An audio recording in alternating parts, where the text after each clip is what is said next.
Well, welcome back, ladies and gentlemen. We're still ahead on Nile TV International and in our today's edition of the Breakfast Show. And now to shed more light on this, we are most delighted to be joined over the phone by our prominent guest, Dr. Nadia Zakhary, former Minister of Scientific Research and Professor of Medical Biochemistry, Department of Tumor Biology and National Cancer Institute, Cairo University. Dr. Nadia, great pleasure having you with us, and thank you for your time. Thank you, dear, and good morning to everybody, and congratulations for the anniversary of the revolution of the 30th of June. Well, happy anniversary for all the Egyptians who made that great change and the turning point and the breakthrough in our modern history in which we are living nowadays. Talking about many achievements within 13 years, Dr. Nadia, not beyond political achievements, beyond diplomatic achievements, beyond economic reform and cultural achievements. Talking also in particular about the scientific achievements and in the medical field.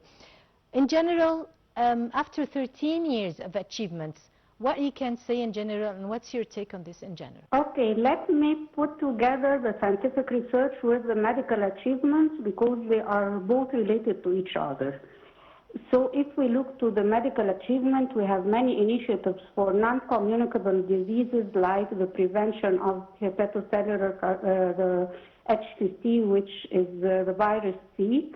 And we shall realize this after a few years. We shall find that the hepatocellular carcinoma, which is the cancer of the liver, will diminish because we have treated the HCV virus. Secondly, are the conveys to different areas for the detection and early protection of breast cancer and other diseases like dwarfism, diabetes, blood pressure, and obesity. All these are very important for the Egyptian population. We also have increasing the population that gain access to health insurance in some governorates, and other governorates are on their way to have this health insurance. We have also increasing the capacity and the upgrading of public hospitals, as we are upgrading a unit for bone marrow transplantation in the National Cancer Institute and working hard to finish what is known as Khomsomiyya at the Sheikh Zayed, which is affiliated for the National Cancer Institute to work. I hope it can be opened at the end of this year or the next year, the beginning of the next year. Many and different MOUs were done between Egypt and other countries, especially African countries, and we had a conference which is known as Health Africa, as many MOUs were signed during this conference. Let us look about the scientific research in the field of medicine. We have established the Egyptian genome, and it has two objectives. Why are we doing the Egyptian genome? We are studying the genetic and molecular basis of each disease, and this will enable us to diagnose better, to make our own medication. And the other thing is proving that our Egyptian civilization has been done by Egyptian people, not by other people, as some say it is us who had made the civilization in other countries. Of course not, this is the ancient Egyptian civilization, and and this and how we approached now the pharmaceutical localization of medications, and as you are mentioning, very good. Two laws have been approved, like the law of clinical trials and the law of intellectual property, and these laws enable us to make our own medication, to invent our own medication, because there are many studies that invent certain molecules that can treat serious diseases, but we couldn't complete it to make our medication. But now we have the rules of clinical trials and the rule of intellectual property, which enable us to manufacture our own medication instead of importing the medicines from abroad.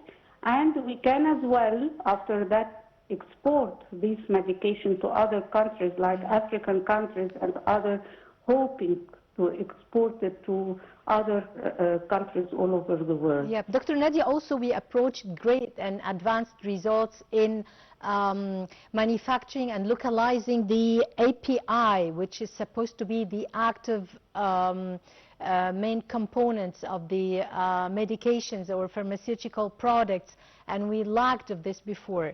It was very difficult to get the pharmaceutical products made in Egypt 100%, and now we are approaching like 90%, I think.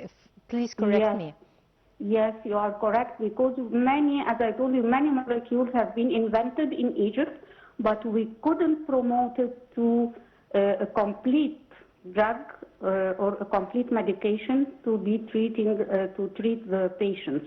But now these laws enables us to follow the ethical aspects and to follow all the steps required, because to make this molecule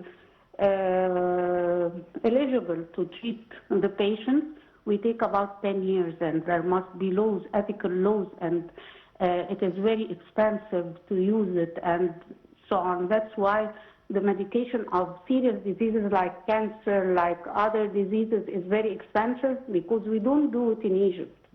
And because it takes lots and lots of steps, now we can do it with the laws that were approved after June 30th.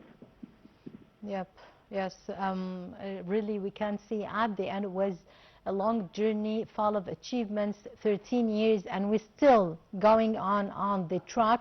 We still have much more miles to go ahead, but we are on the right track. This is what we could say now. Last comment from you. Yes, are we really on the right track and in the middle of the journey? Yep. We are in the right track, and it takes a lot of time, but we are progressing very quickly in this field, really.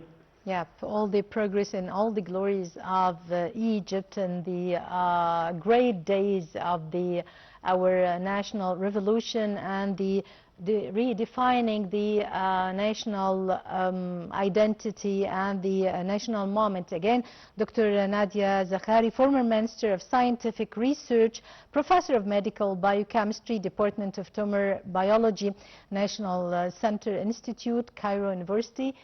Thanks for being with us, and thank you for your insights. Have a nice day.